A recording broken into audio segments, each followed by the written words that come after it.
자, 안녕하십니까. AP투자연구소 이세훈 전략팀장입니다. 오늘 함께 살펴볼 종목은요, 대한해운이 되겠고요. 코드번호 005880이 되겠습니다. 현재 시각은 2021년 3월 11일 목요일 1시 41분을 지나가고 있는 시점이 되겠고요. 현재 대한해운은 2.8% 정도의 하락 흐름들을 보여주고 있습니다. 저희 채널에서 이 종목에 대한 기본적인 내용과 기술적인 흐름에 대해서 설명을 드리고 있는데요. 구독과 좋아요 눌러 놓으시면 이 종목에 대한 리뷰 영상 받아보실 수 있으시고요. 항상 이제 참고 영상으로만 바라봐 주시면 감사하겠습니다. 자, 이 회사는 대표적인 이제 해상 화물 운송 산업을 영위를 하고 있고요. 벌크선, 철광석이나 이런 이제 석탄 같은 거를 날라다 주고 하는 그런 이제 벌크선 주력 회사가 되겠습니다. 그래서 이 회사는 이제 항상 벌크선사들은 대표적으로 이 BDI, 발틱 해운 운임 지수를 꼭 잘 볼 필요가 있는데, 최근에 이 BDI 지수가 계속해서 상승 흐름들을 보이는 가운데 해운업황을 긍정적으로 보는, 해운업황에 대한 앞으로의 부분들을 긍정적으로 보는 보고서가 엄청나게 많이 나오고 있습니다. 아무래도 이 운임 지수가 계속해서 상승을 한다는 건 결과적으로 실적에도 좋아질 수밖에 없는 부분이죠. 해운 업종에 있어서 특히나 벌크선 입장에서 본다면 BDI 지수가 올라가면 올라갈수록 운임 지수가 올라가니까 그런 것들이 이제 실적 개선으로 더 이어질 수 있는 그런 이제 부분들인데, 왜 이렇게 이제 BDI 지수가 올라가느냐라고 한다면 결국에는 이제 코로나 사태 이후에 경기 회복을 위해서 대규모로 풀었던 이런 자금들을 통해서 전 세계적으로 이제 그 경기나 이런 것들이 좀 살아나는 경기 회복 국면을 지금 보여주고 있는 거죠. 그러다 보니까 이 원자재에 대한 수요가 폭발적으로 늘어나고 있는 겁니다. 뭐 철광석부터 시작해서 뭐 구리, 석탄, 원유 할 거 없이 원자재의 수요가 폭발적으로 급증하는 그런 가운데 이걸 날라다 줄 수 있는 배의 수요는 한정적이라는 거죠.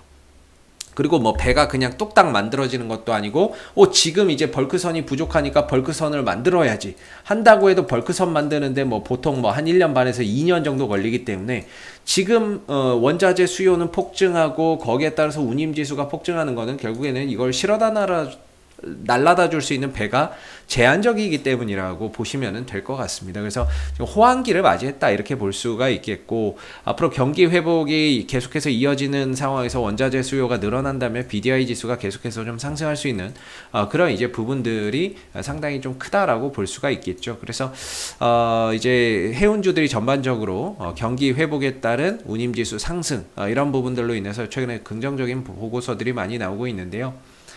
대한해운 같은 경우에는 대표적으로 좀 전용선 또는 부정기선이라는 게 있습니다. 전용선이라고 하는 것은 이런 이제 포스코, 한전, 한국가스공사들 이런 기업들과 장기 화물 운송 계약을 통해서 계약을 맺는 거죠. 그래서 어떤 배는 이제 포스코 전용으로 이제 포스코에 철광석만 실어다 날라주고 왔다 갔다 하는 거예요. 한국전력공사에 뭐 석탄이나 이런 것들만 날라다 주고 하는 거 전용, 한전 전용, 포스코 전용 이렇게 생각하시면 됩니다. 그래서 장기 계약을 맺고 이 기업들의 원재료를 날라다 주는 이런 전용선 매출이 절대적입니다. 이 대한해운은. 그래서 지금 보시면은 이 포스코와 뭐 철광석, 석탄을 날라주는 거 7척, 그 다음에 한국전력하고 4척, 석탄 날라주는 거 4척, 그다음 현대글로비스하고는 뭐 한 2척 정도, 그다음 GS칼텍스 2척 뭐 이렇게 뭐 많이 있죠. 그래서 총 26척의 전용선이 운행을 하고 있다 이렇게 보시면 되겠고, 그리고 이제 추가적으로 부정기선이 있는데, 부정기선이라고 하는 거는 말 그대로 비정기적인 겁니다. 그러니까 그때 상황에 맞춰서 거기에 투입되는 거죠. 그래서 여기 이 비정기선도 역시나 이제 벌크선 같은 이런 이제 제품들인데, 여기에 이제 투입되는 그 배는 이제 8척 정도로 상대적으로 전용선 매출이 상당히 좀 높은 기업이다라고 보시면 됩니다. 대한해운은 전용선 매출이 전체를 차지하는 절대적으로 우위에 있고, 그걸 바탕으로 해서 매출과 영업이익이 안정적으로 나오는 회사다라고 보시면 되겠죠.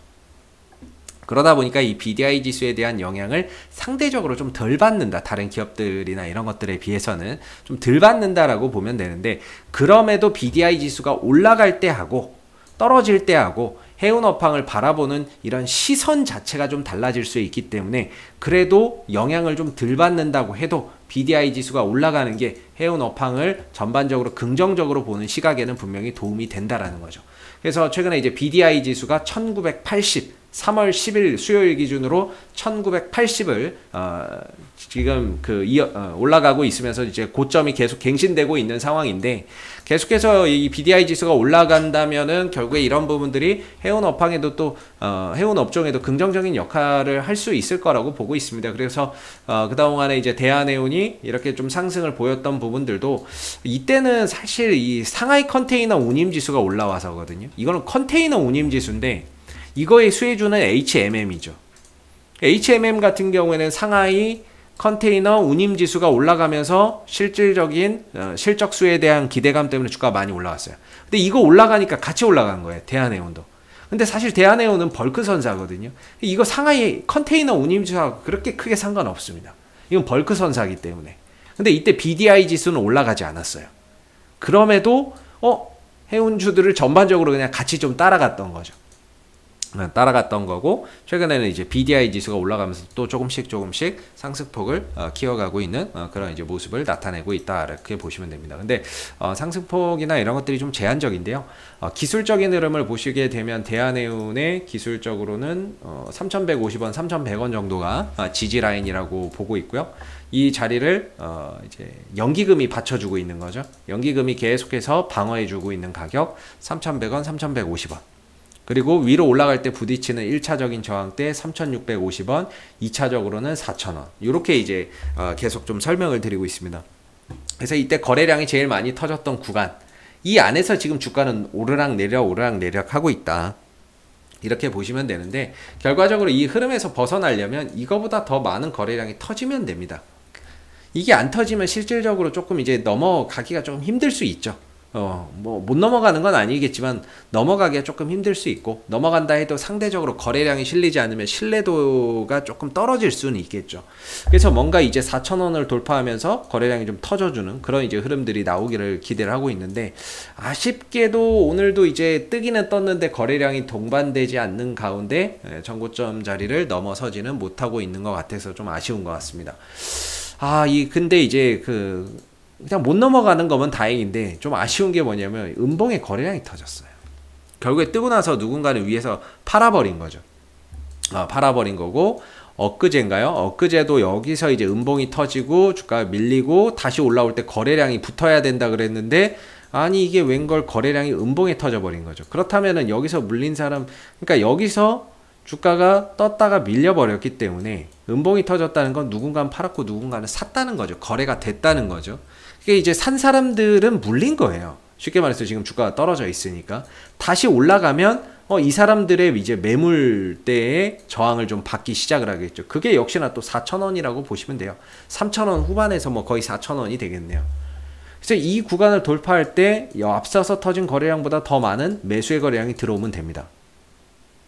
매수의 거래량이 들어오면 됩니다. 근데 없죠? 네, 지금은 없기 때문에 오늘은 이제 돌파가 힘들지 않나. 시간도 이제 뭐 1시간 뭐 반 더 좀 남긴 했는데 과연 돌파가 될지는 남은 시간 좀 지켜봐야 될 것 같고요.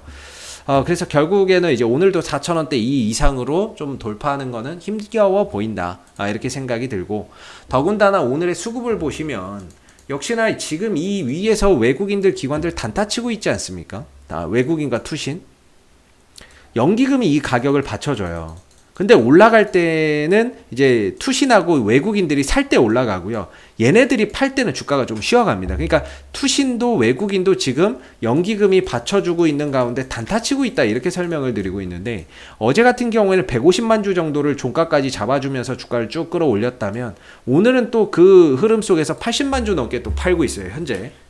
그렇다 보니까 주가나 이런 부분들이 오히려 이제 뜨고 나서 밀려버리는, 떴을 때 오히려 외국인들은 차익 실현을 하고 투신도 차익 실현을 하는 이런 이제 상황들이 되고 있는 거죠. 그러니까 오늘 주가가 못 가는 건 얘네들이 또 팔아서요. 어제는 사서 올렸고 오늘은 거기서 또 팔면서 차익 실현하고, 이런 이제 가운데 이제 주가가 또 힘을 못 쓰는 거죠. 결과적으로 또 외국인들이 사준다면, 투신들이 사준다면 주가는 또 움직이겠지만, 만약에 오늘의 매도 이후에 추가적으로 외인들 투신들의 매도가 연속적으로 더 출회가 된다면 결과적으로 이번에도 이 구간을 좀 돌파하지 못하는 가운데 주가가 또 쉬어가는 그런 이제 흐름들이 나올 수 있는 중요한 변곡점에 들어가 있다라고 봅니다. 일관됩니다. 연기금은 계속 이 가격을 기준으로 사줬고 지금도 역시나 사주고 있습니다. 뭔가 이 대한해운을 장기적으로 보시고 앞으로의 경기 회복에 대한 기대감과 그런 부분에서 수혜를 볼 수 있다라고 해서 장기적으로 들고 가시는 분들도 분명히 계시겠지만 단기적으로 봤을 때는 이 4,000원대가 좀 저항대가 될 수밖에 없는 부분이라고 생각을 합니다. 그래서 4,000원대를 좀 넘어서게 되면 주가나 이런 부분들이 훨씬 더 탄력 있는 그런 이제 모습을 보여줄 텐데 현재로서는 4,000원대를 넘어서지 못한 상태이니까 여기가 강한 저항대라는 게 다시 한번 확인된 것 같고요. 그럼에도 아직까지는 주가가 5일선과 10일선 위에서 상방을 지향하고 있죠. 주가가 이제 단기 상방을 지향하고 있습니다. 아직 끝난 건 아닙니다. 아직 끝난 건 아니고 5일선과 10일선이 이 살아있는 동안에 다시 외인들 기관들 매수 들어오면 되고요. 그리고 오늘 터진 이 음봉의 거래량보다 더 많은 매수의 거래량 터지면 됩니다. 기회가 완전히 뭐 소실된 건 아니고요. 소멸된 건 아니고 일단은 5일선과 10일선이 살아서 가는 종목들 같은 경우에는 다소 그 위에서 쉬어간다 하더라도 이후에 다시 힘을 받을 수 있습니다. 종가상으로 5일선 또는 11선을 이탈하는 현상만 나오지 않는다라고 한다면 주가는 다소 그 위에서 잠시 쉬더라도 이후에 재차 상승할 수 있는 그런 이제 힘을 받을 수 있다는 거죠. 오늘 주가가 좀 빠지고는 있습니다만 5일선이 아직 지켜지고 있기 때문에 저는 크게 돌파가 완전히 실패했다 이렇게 보지는 않고요.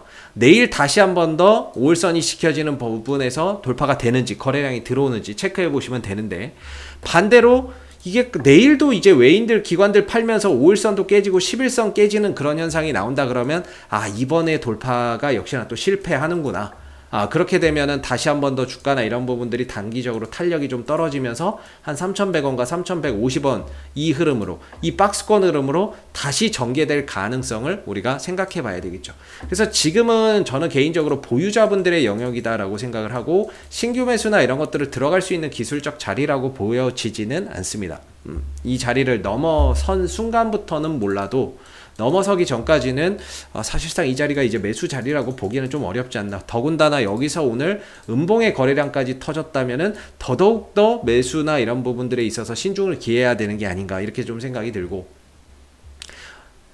그리고 이 대한해운의 특징이 있어요. 이 종목의 특징. 항상 이 종목의 특징이 뭐냐면 음봉에서 이렇게 장대 거래량 한번 이렇게 터지면 주가가 단기적으로 꼭 쉬었어요. 단기적으로 쉬었습니다. 이때도 음봉에서 거래량 빵 터지고 단기적으로 주가가 쉬었어요. 이게 별거 아닌 것 같아도 한 20% 됩니다. 이게 별거 아닌 것 같아도 꽤 됩니다. 여기서 음봉 터지고 주르륵 이게 됐고 최근에 그런 것들 이때도 음봉 터지고 이제 주르륵 이렇게 이제 흘러버렸는데 지금 또 음봉 여기서 또 연속해서 어제도 터지고 오늘도 엊그제 터지고 오늘도 또 터지는 거예요. 이 4,000원대 자리에서. 그러다 보니까 여기서 이제 후속적으로 매수 거래량이 또 들어오지 않으면 주가나 이런 부분들이 단기적으로 좀 쉬어가는 그런 가능성이 생길 수 있다라는 거죠. 그래서 이런 부분들이 이 종목의 특징이거든요. 분봉에서 음봉의 대량 거래량 이렇게 크게 한 번씩 터지면 꼭 단기적으로 주가가 좀 빠지는 경향이 있더라라는 겁니다. 그래서 지난 이제 화요일 날도 한번 이제 터져서 제가 좀 걱정을 했었는데 다행히 다음날 좀 올라왔는데 오늘 또다시 이제 같은 가격에서 또 터진다는 부분에 있어서 뭔가 좀 부담이 되는 그런 이제 거래량이다라고 생각이 들고요. 그래서 내일 아직까지는 뭐 그래도 다시 또 매수 거래량 들어오면 앞서서 터진 것보다 더 많이 들어오면 되는 거니까 내일 다시 한 번 더 이 구간이 좀 돌파가 된다면은 역시나 이제 보유자분들은 수익을 최대한 극대화하는 차원에서 대응을 해서 가시면 좋은데 만약에 여기를 이제 좀 돌파하지 못했을 경우에는 주가가 다소 좀 쉬어가면서 역시나 이 박스권 흐름이 연장될 가능성이 높다. 이렇게 이제 보시면 될 것 같습니다. 그래서 현재로서는 뭔가 이제 보유자의 영역이고 단기적으로 매수나 이런 것들보다는 관망하는 그런 가운데 돌파가 되는지 내려오는지 거기에 따른 대응이 좀 필요하지 않을까라고 생각이 들고요. 앞으로도 대한해운은 이슈가 생길 때마다 계속해서 리뷰 영상 남겨드리고 있으니까는요. 구독과 좋아요 한번 눌러주시고 오늘 영상은 여기서 마무리하도록 하겠습니다. 감사합니다. 그리고 무료 추천 종목을 매일매일 드리고 있습니다. 네이버에서 AP투자연구소를 검색하시게 되면 웹사이트 상단에 AP투자연구소 홈페이지 링크가 나옵니다. 클릭하시게 되면 AP투자연구소 홈페이지로 접속하실 수 있는데요.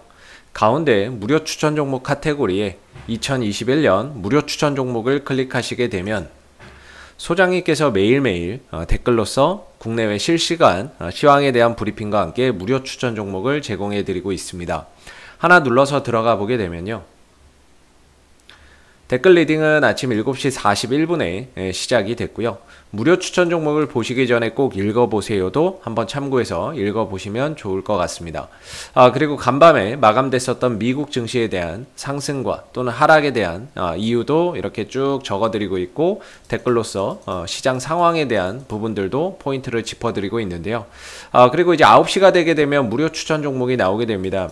9시 현재 시간 9시가 되겠고 흥국화재 추천 종목의 종목명, 그 다음에 이제 매수가, 그 다음에 1차 목표가, 손절가 함께 제시가 되고요. 보통 이제 아침에 한 2종목에서 많게는 3종목, 4종목까지도 무료 추천 종목이 나오기 때문에 이 종목들이 또 상승하게 되면 그 상승한 부분에 대해서 이렇게 또 댓글로서 장중에 리딩을 계속해서 해드리고요. 반대로 또 하락하게 되면 그 하락한 부분에 대해서도 댓글로서 리딩을 해드리고 있기 때문에 무료 추천 종목이 필요하신 분들은 홈페이지에 오셔서 많은 도움 받아가시면 좋겠습니다. 감사합니다.